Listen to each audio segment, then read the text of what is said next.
IITian বাবা নামের একজন সাধুর দেখা মিলল উত্তরপ্রদেশের প্রয়াগরাজের মহাকুম্ভ মেলাতে। কে ইনি? কেনই বা তিনি এত ভাইরাল?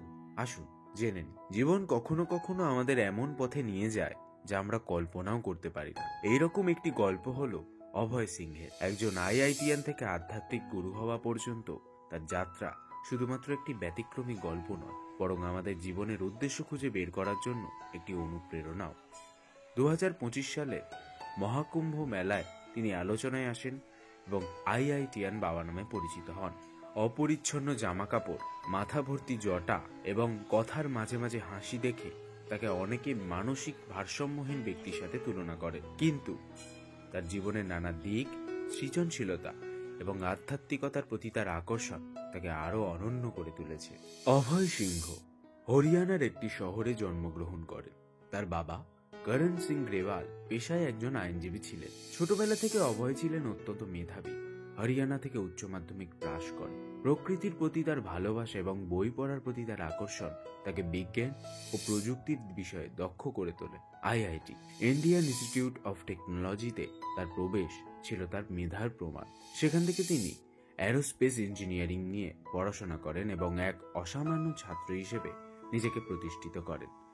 আইআইটি বোম্বেতে পড়াশোনা করার সময় অভয় সিং বিজ্ঞান ছাড়াও অন্যান্য বিষয় আগ্রহী হয়ে ওঠেন।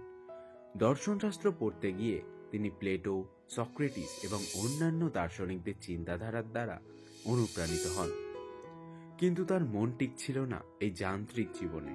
তিনি 1 বছর একটি বেসরকারি প্রতিষ্ঠানে ফিজিক্সের প্রফেসর হিসেবে তার আর্থিক স্থিতি বজায় রাখার চেষ্টা করেন। পাশাপাশি তিনি master in design degree, mutual communication design এবং অ্যানিমেশন বিষয়ে দক্ষতা লাভ করেন। কানাডায় থাকাকালীন অভয় সিংহ প্রতি মাসে প্রায় 3 লক্ষ টাকা উপার্জন করতেন, যা তার আর্থিক সাফল্যতার প্রমাণ। কিন্তু তিনি বুঝতে পেরেছিলেন এই আর্থিক সাফল্যতা তাকে প্রকৃত আনন্দ দিতে পারছে না। এক সাক্ষাৎকারে তিনি বলেছিলেন, কানাডার খরচগুলি তার বেতনের সঙ্গে আনুপাতিক। এই উপলব্ধি তাকে জীবনের প্রকৃত অর্থ খুঁজতে সাহায্য করে। ট্রাভেল ফটোগ্রাফিতে তার জীবনে একটি গুরুত্বপূর্ণ স্থান দখল করে। তার ক্যামেরার লেন্সের মাধ্যমে জীবনের গল্প বলতে শুরু করে। তার ফটোগ্রাফির কাজ প্রকৃতি, মানবিক আবেগ এবং জীবনধারার নানা দিক দিয়ে।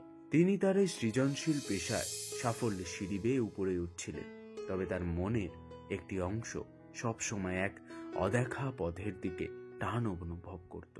এরপর অভয় সিংহের জীবনে আসে সবচেয়ে বড় পরিবর্তনটি, যখন তিনি উপলব্ধি করেন যে জ্ঞান এবং প্রজ্ঞার প্রকৃত অর্থ কেবল বৈশ্বিক সাফল্যের মধ্যে সীমাবদ্ধ নয়। তিনি জীবন থেকে গভীরতর কিছু খুঁজতে শুরু করেন। একসময় তিনি নিজের ভেতরের ডাক শুনতে পান।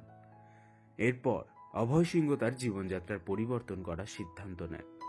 তিনি বলেন, তার এই সিদ্ধান্তের পিছনে মূল অনুপ্রেরণা হল 3 ইডিয়ট সিনেমাটি। জীবনের প্রতি এই নতুন দৃষ্টিভঙ্গি তাকে প্রকৃতি এবং আধ্যাত্মিকতার দিকে নিয়ে যায়। তিনি বহু অঘরীর সান্নিধ্যে আসেন। প্রথমে ঋষিকেশে প্রায় 3 থেকে 4 মাস সময় কাটান এবং এরপর কাশীতে 1.5 মাস অবস্থান করেন। মানালি থেকে একটি দীর্ঘ পথযাত্রা শুরু করেন, যেখানে তিনি প্রতিদিন প্রায় 20 কিলোমিটার হেঁটে 4 ধাম অর্থাৎ বদ্রীনাথ, কেদারনাথ, গঙ্গোত্রী এবং যমুনোত্রী দর্শন করেন। এই যাত্রার সময় তিনি প্রকৃতির সৌন্দর্য ও জীবনের সরলতাকে গভীরভাবে উপলব্ধি করেন। তার যাত্রার সময় তিনি বিভিন্ন ধর্মশালায় অবস্থান করেন এবং সেখানকার সাধারণ কাজকর্ম শিখতে শুরু করেন। রান্নার দক্ষতাও তিনি অর্জন করেন। এই অভিজ্ঞতাগুলি তাকে আত্মনির্ভরশীল করে তুলতে সাহায্য করে। তিনি বলেছেন যে, আমি বুঝতে পেরেছি আমাদের জীবনের ছোট জিনিসগুলোকে ফোকাস করা উচিত। তিনি জীবনটিকে উপভোগ করতে চেয়েছেন।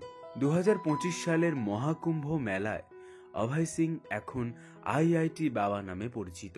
তার যাত্রা মানুষকে মুগ্ধ করে।